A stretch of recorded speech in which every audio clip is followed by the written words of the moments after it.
Kisah lainnya masih dari Aisyah radhiyallahu anha, kata Aisyah, iltamastu Rasulullah SAW fa'adkhaltu yadi fi sya'ri.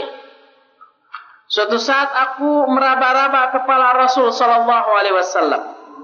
Lalu aku masukkan tanganku ke rambut Rasul sallam. Rambut Rasulullah gondrong ketika itu dimasukkan. Lalu Rasul sallam mengatakan, qad ja'aki syaitanuki, apakah telah datang kepadamu setanmu? Maka aku menjawab, kata Aisyah, ammalaka syaitan, apakah engkau juga punya setan? Faqala, Rasulullah menjawab, bala walakinallaha a'anani alaihi fa'aslama. Ya, aku pun punya setan, akan tetapi Allah menolongku dalam mengalahkan setan itu, lalu dia pun Islam. Hadis ini sahih riwayat Imam Muslim, An-Nasai dan Abu Daud At-Tayalisi. Dalam riwayat lain, Aisyah berkata, kharaja Rasulullah sallallahu alaihi wasallam min indiha. Qalat faghirtu alai. Faja'a fara'a ma asnau. Faqal, ma laki ya Aisyah? Aghirti? Faqultu wa ma li la yugharu misli ala mislika. Faqal, aqad ja'aki syaitanuki? Al-hadis. Suatu saat Rasulullah SAW keluar meninggalkan Aisyah. Waktu itu giliran di Aisyah. Aisyah menyangka keluarnya itu untuk pergi ke istrinya yang lain. Lalu kata Aisyah, aku cemburu kepadanya. Maka datang lagi Rasul SAW dan melihat apa yang aku lakukan. Lalu Nabi SAW berkata, wahai Aisyah, apa kamu cemburu? Lalu kata Aisyah, bagaimana tidak cemburu orang sepertiku terhadap orang sepertimu? Maka kata Nabi SAW, berarti setanmu telah datang kepadamu. Ini pun masih diriwayatkan oleh Imam Muslim dalam kitab sahihnya.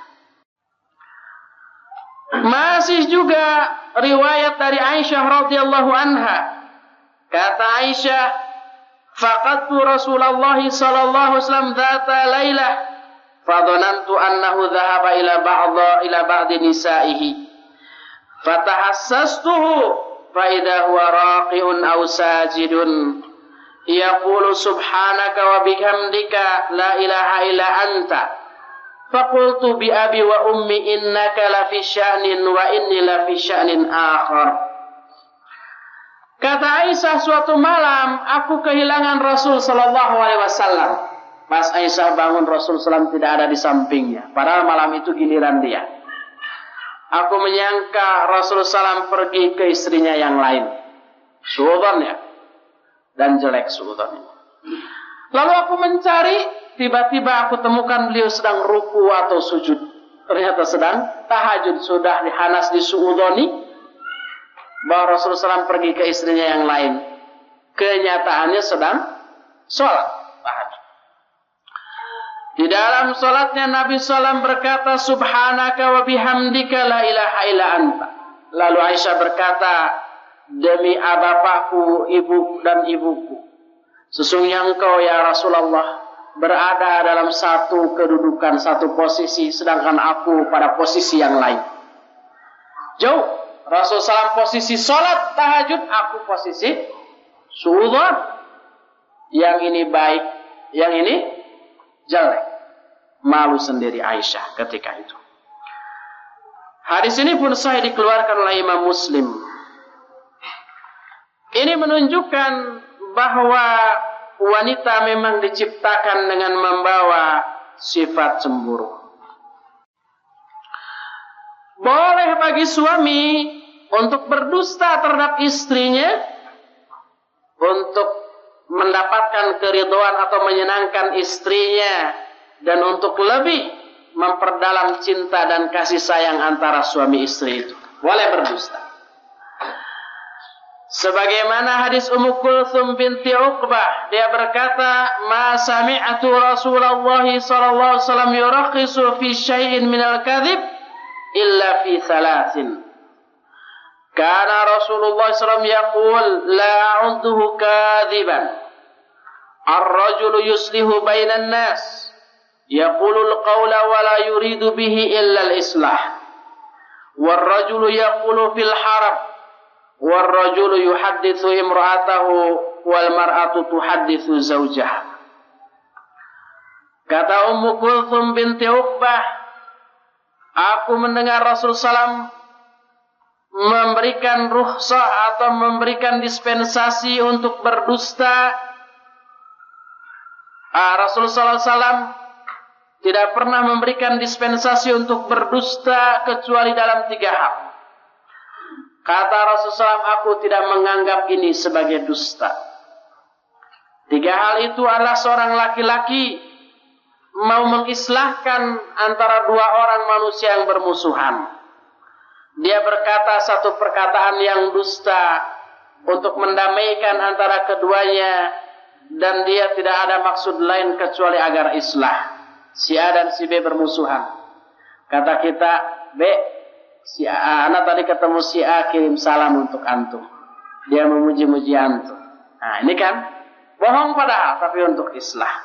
Dan sebaliknya. Kedua, seseorang yang berkata tentang kebohongan untuk kepentingan perang strategi. Ya, hei kamu, katakan, sebarkan satu saywar, begini-begini kita kekuatannya 1 miliar orang, padahal cuma 10 orang. Ini juga dusta. Tapi untuk perang boleh. Al-harbu khid'ah di dalam hadis. Perang itu tipu daya. Dan Rasulullah SAW sering menipu dalam peperangan sehingga musuhnya tertipu, mengirim pasukannya ke arah utara. Orang nyangka padahal musuhnya di sebelah selatan. Ngapain ke utara, gue kan di sini kan gitu. Tiba-tiba tanpa diketahui berbalik arah dan sudah menyerang. Kan begitu. Itu tipuan. Dan itu boleh. Dan yang ketiga, seorang laki-laki yang berbicara memuji kepada istrinya dan istrinya pun memuji kepada suaminya, tapi dengan pujian yang dusta. Kamu ini dengan artis manapun tidak ada yang mengalahkan. Kamu lebih cantik, umpamanya. Padahal kalau dinilai, nilainya 4. Ini dusta. Tetapi itu boleh. Pas ditanya masakannya gimana, enak, luar biasa. Di restoran nggak akan ada makanan kayak begini, luar biasa. Dengan nada memuji, padahal nggak enak umpamanya. Pas dicoba oleh istrinya, wah ini keasinan. Saya sudah lama nggak makan yang asin sekali. Kebetulan sekarang ada yang asin, luar biasa nikmat. Itu berdusta. Padahal nggak enak. Tapi untuk menyenangkan istri ini boleh, gitu ya, boleh. Berkata Imam An-Nawawi, hadis yang barusan itu sahih diriwayatkan Imam Bukhari, Muslim dan Abu Daud dan yang lain. Kata An-Nawawi dalam syarah Sahih Muslim, wa amma kadhibur rajuli li zaujatihi wa kadhibuha lahu wal muradu bihi fi idharil wuddi wal wa'd bima la yalzamu wa nahwa dhalik. Fa amal mukhada'ah fi man'i haqqin alaihi aw alaiha aw akhdhi ma laysa lahu aw laha fa huwa haramun bi ijma'il muslimin. Kata Imam An-Nawawi, adapun dustanya seorang suami kepada istri dan sebaliknya dustanya seorang istri kepada suami, maksudnya sekedar untuk menampakkan cinta dan kasih sayang atau yang sejenisnya.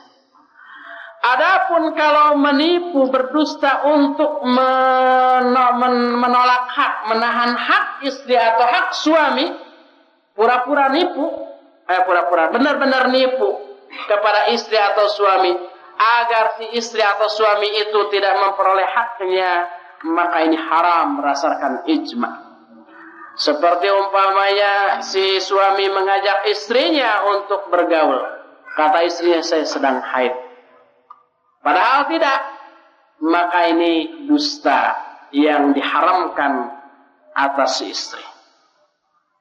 Oleh karena itulah, maka yang dimaksud berdusta suami dan istri atau istri terhadap suami adalah dusta untuk kemaslahatan keduanya, bukan untuk menolak hak salah satu di antara keduanya.